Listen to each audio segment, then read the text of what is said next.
Okay, I took an edible about 20 minutes ago, so let's do this. We are reading Gamer Girl by Mari Manscuzzi, Chapter 2. I'd love to say that I'd love to say my day got better from there, but it would be a lie. I felt like a leper as I walked through the halls.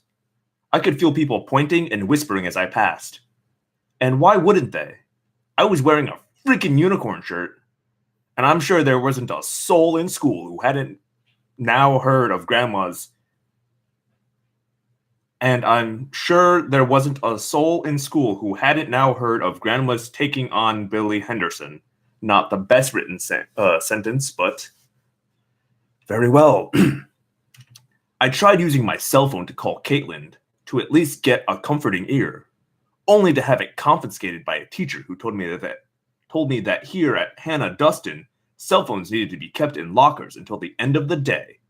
I mean, most schools do not allow you to make phone calls during the school day. I don't know what you thought was going to happen, but I tried sneaking out of school to buy a new outfit, only to be stopped and told there was no open campus here. I was trapped, a POW with unicorns on my chest. It probably could have been worse, but I wasn't sure how. After what seemed an eternity, the final bell rang.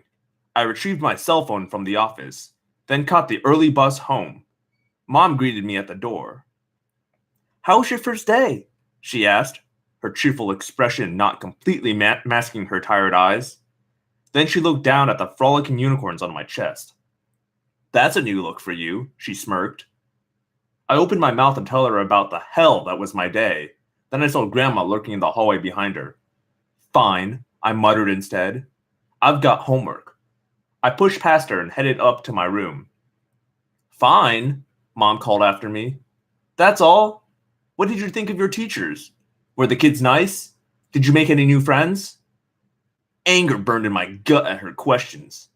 I knew she had no idea, but I couldn't help blaming her for asking. After all, she was the one who forced me to attend this miserable school to begin with, to leave my friends behind. "Oh, sure," I said, my voice dripping with sarcasm. "Tons of friends. In fact, I'm a shoo-in for homecoming." "Maddie, come back here and talk to me," Mom called after me. I ignored her, taking the steps two at a time until I reached the top landing and ran to my room. I flopped on my bed and grabbed my cell out of my purse and dialed Caitlin. Who calls people this much? I mean, am I just like weird? No, people like text, right? This isn't a thing. People don't call people anymore. "Hello," my friend answered a moment later, sounding a bit out of breath and giggly. "Hey, Kate," I said. "Mads," she cried. How does she not know who it was? I mean, I know for calling or not calling. I know cell phones have caller ID. That's whack.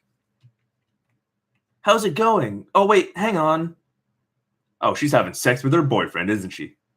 I could hear her talking in the background. "Okay, sorry," she said. How did your first day go?"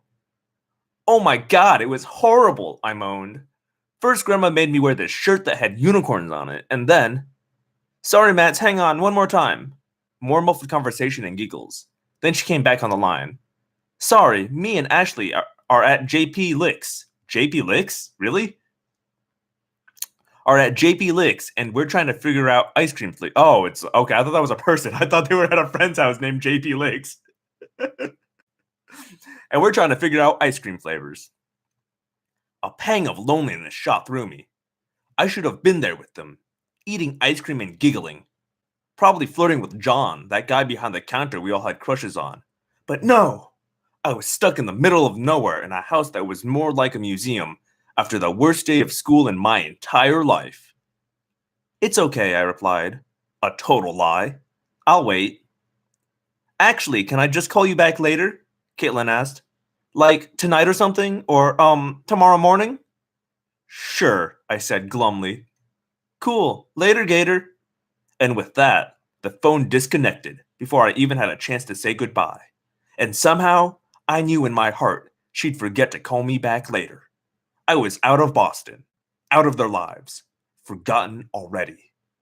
I was totally and utterly alone. A knock sounded on my door. I tried to ignore it, but Mom was never much for respecting space. She barged in and sat down on the side of my bed, studying me with pitying eyes. I rolled over to face the wall so she couldn't see I'd been crying. "Bad first day?" she asked sympathetically. "Why do you care?" "Maddie, of course I care. Don't be like that. If you cared, you wouldn't have dragged us here to the middle of nowhere and let Grandma humiliate me." I quickly related what had transpired. Mom let out a sigh. "I'm sorry about that, Maddie," she said, reaching over to touch me on the shoulder. I jerked away. "I didn't realize she'd taken upon herself to dress you and bring you to school. But she does mean well." Great. That makes me feel so much better." "She's old and she doesn't understand, but she has a good heart." I rolled over to face her. "Mom, she embarrassed me in front of the whole school, and I wore embroidered unicorns all day." Mom sighed again. "I'll have a talk with her," she said. "It won't happen again, I promise." "Don't you see? It's too late. The damage is done." "Don't overreact. I'm sure it couldn't have been that bad.